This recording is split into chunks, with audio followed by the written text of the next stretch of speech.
All right, Commander's Corner, whatever the hell episode we're up to now. I really don't pay attention. I didn't do another episode at the end of last season because we only won one game. There was a sim win at the end of last week of the season. So we only won one game. Did happen to beat the Eagles for the first time, so maybe that was worth doing in episode 4 because fuck that guy. Outside of that, we'll go over some off-season acquisitions. As you can see, 1-0 on the season. We're in week 2. We'll go over what happened week 1. This is basically just going to be how the team's constructed this season, what we're looking at, our schedule, which is hell, and hopefully what we're looking at for the playoff potentially. We'll see how we feel about what our record potentially will be. First and foremost, I don't want to go too much into who we drafted or anything. Draft wasn't very interesting, but most of the guys won't play.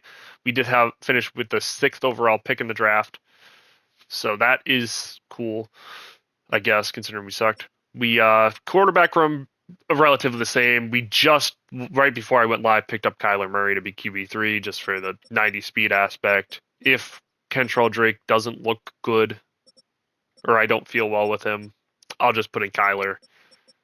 We do. I know Kyler was on. I also got to set captains. Kyler was on that Vegas team a couple seasons ago. Started. Still was able to sling it. So I know he could still technically sling it in the game. People haven't been using him too much overall since Booby got rid of him.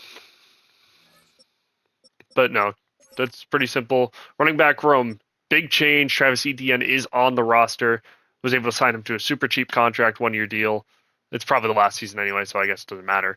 But something we were lacking very much last season was a second running back for Chad Price, who had a down year.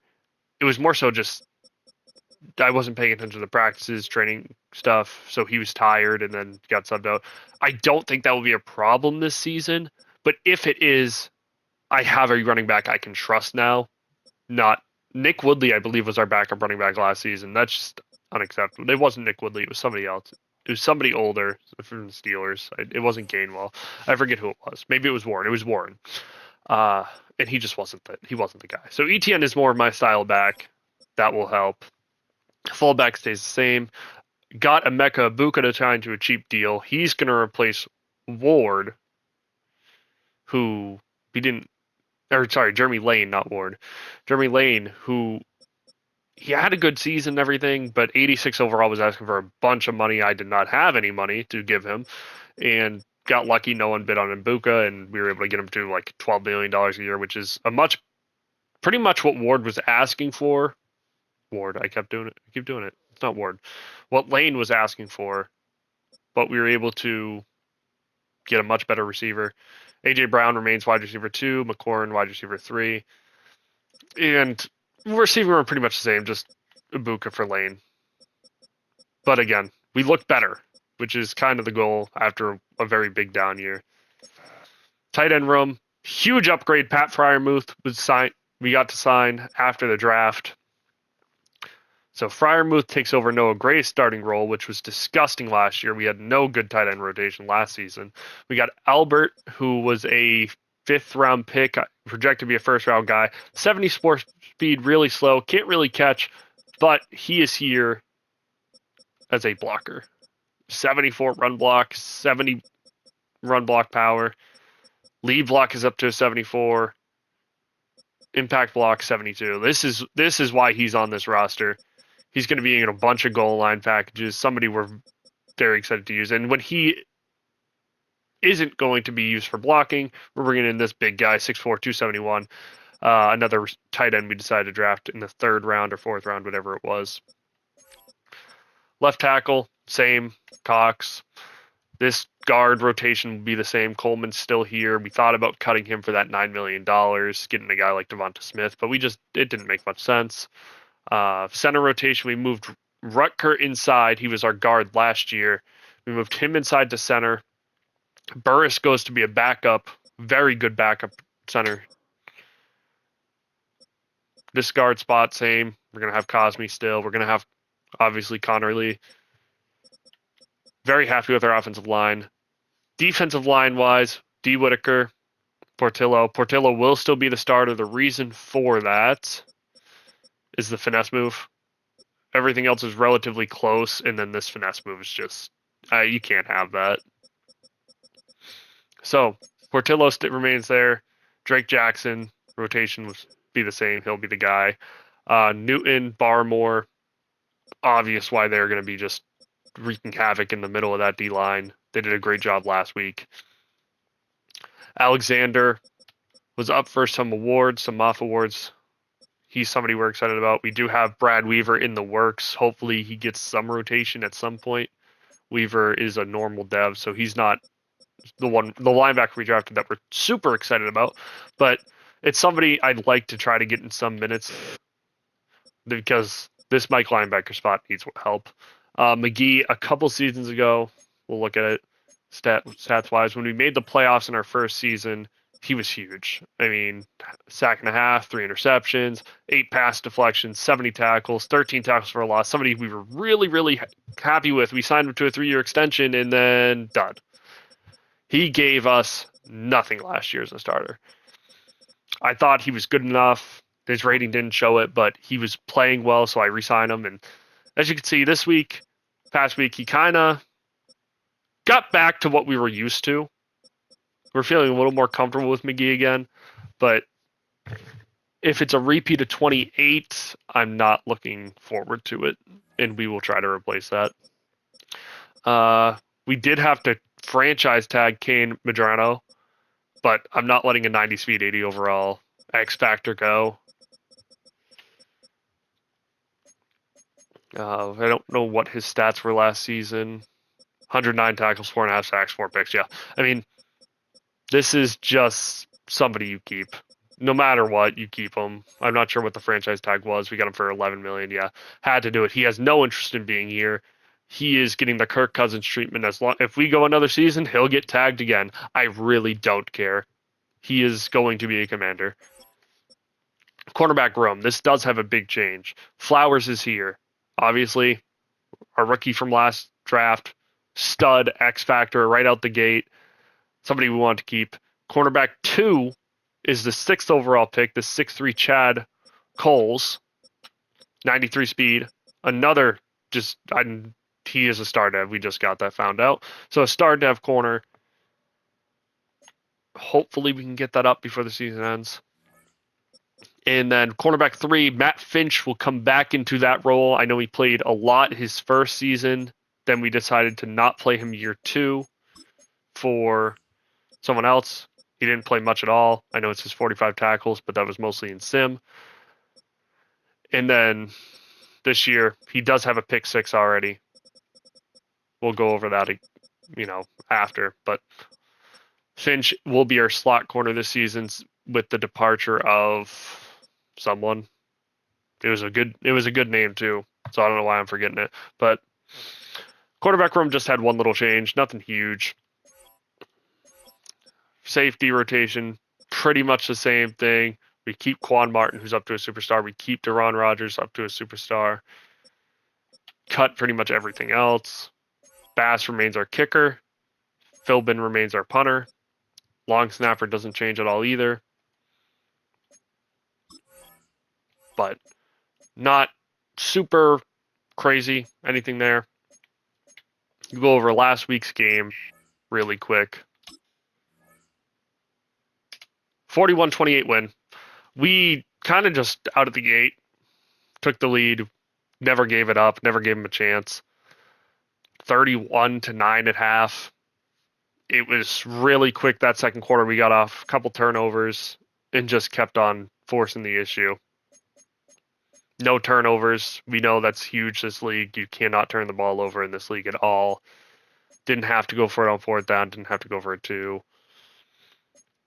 Made it in the red zone. Only got field goals out of the red zone. Most of our touchdowns were long touchdowns, which obviously explains time of possession. Jaden Daniels, 7 completions out of 13 attempts. Not great. Got sacked 5 times, something you hate to see, but 3 touchdowns. Held a good quarterback from Green Bay to a mediocre day. I know he had 400 yards, 3 touchdowns, but that 55%, he just couldn't get in a good rhythm. Rushing wise for us, 15, 137, a touchdown. Chad Price back to what we were seeing the first season we had him in his rookie season when the previous user had him. But last year, like we said, down year, he was used 2,000 yards his first season, another 2,000 yards his second season. Last season, only 1,200. A lot of things went wrong. McCaffrey, he got hurt twice, came back in the game. We knocked him right out first play he was back in, so not huge. Dante Adams stole his touchdown, but he wasn't super effective because he was down. ETN got a couple of Garys, nothing huge to note. Daniels doesn't have any good run attempts. Could not stop McLeod.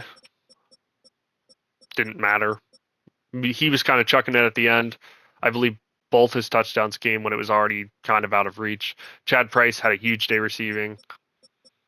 73-yard catch. That was on a wheel route. Jamar Chase couldn't.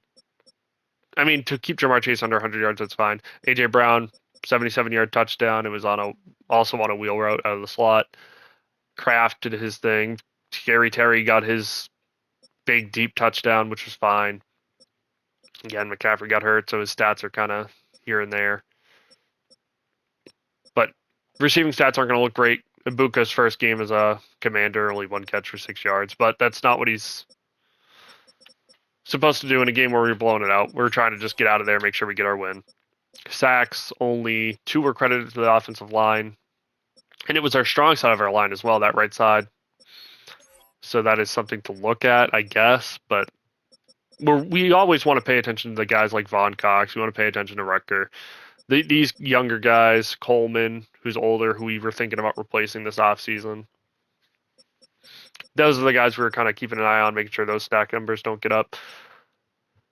But we're confident in those two. Coles, rookie, again, great start. 9 tackles from a corner. Drake Jackson had himself a pretty good day. Pass rush was hitting. Medrano, again, 7 tackles. We kind of went over a little bit of sack-wise. We had the half sack from both our DNs. Pocket was collapsing a lot. That's why the 55% from Green Bay's side was there. We didn't get the sacks per se, but we definitely got what we needed out of the pressure. We felt good about that. Don't believe there was 2 fumbles. Did we recover any? 1. So we had 1 fumble recovery. That was right in the first half.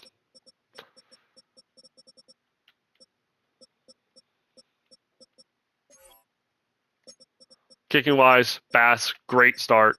Moody missed a field goal, missed an extra point. That was early in the game. That's what helped us get off to an early lead, and we just didn't look back. Bass, though, 5 for 5 from extra points, 2 for 2 from field goals. These are the games that are really important. Making sure that Bass can make the easy stuff with this field goal meter. It's always kind of choppy with percentages. Punt-wise, 40 yards per punt from Philbin. Exactly what we want, a 62-yard long. Kick return-wise, ETN was great returning the ball this past week. I know it's only 28 yards per attempt, but 40 long, almost broke away 2 of the 5 there. Punt returns, 14-yard long from ETN. Just pretty overall what we'd like to see out of the team from a week 1, especially how we were last season. I'm not sure what the Packers' record was last year. I'd have to go back and look. Not something I'm interested in doing. I don't really care. Looking forward, the Cowboys, we should be playing that later tonight. If not, we'll play tomorrow night. Giants, we split the series last season. Eagles, we split the series last season. Split the series with every division mate last season. We'd like to go 2-1 out of these 3 games would be the goal. You got the Jets. We got the Niners. Pretty much all playoff teams this season. The Chiefs are going to be tough. The whole AFC West is going to be tough. Nice place to week 8 bye. That's where we like our bye week. Go back to the Cowboys, then the Giants. Those back-to-back Cowboys-Giants games that EA loves to throw in your face. Broncos will be a tough game. We know Seattle's always a force. Panthers, Raiders, play Cardinals, good pal Booby. So we would like to for sure win against Booby. Rams, Chargers, and finish up with the Eagles, which this last month stretch will probably make or break our season. Three kind of playoff teams.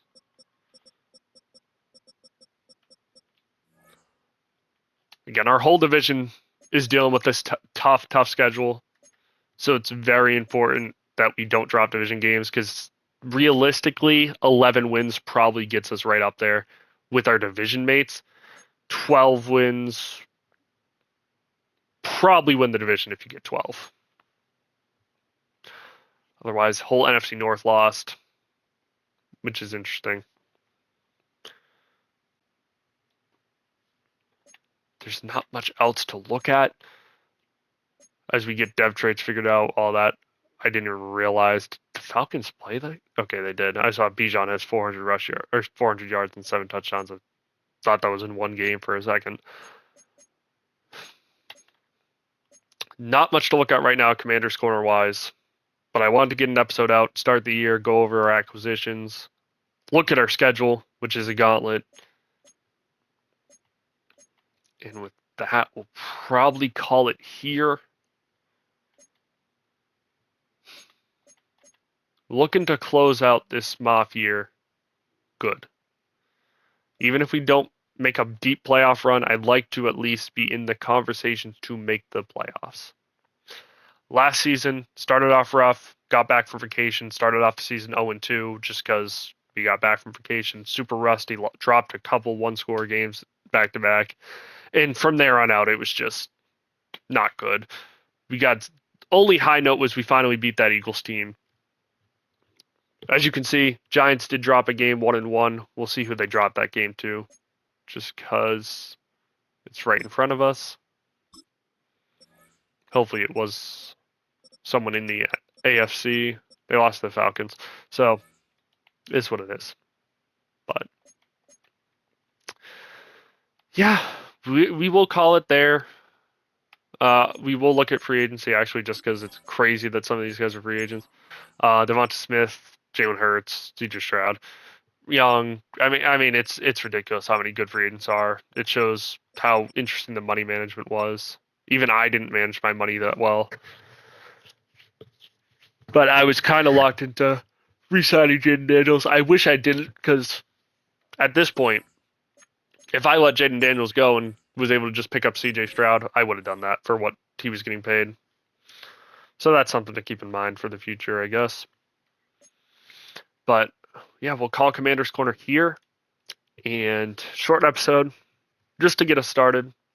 This season I will be more up to date with it. Last season it was such a lost cause. I wanted to make sure I played the games, and then it was just like felt pointless because it didn't feel like my year. 5 games I don't think I played. Partially due to schedule conflicts, vacation. We had one sim at the end of the season, just an accidental double sim. And then we had a game that was a tie game and it took on a fair sim. So and we got a loss in that, which was we finished the game, we had a chance to win it, just disconnects. So like I said, not something I'm worried about. This season, we're going to be a lot more attentive, get more stuff out. The Twitter page will be more active. And we'll just keep the frustrations low, the vibes a little bit better. Got to close out Madden on a high note, even if it's not the best game. But with that, yeah, that's it.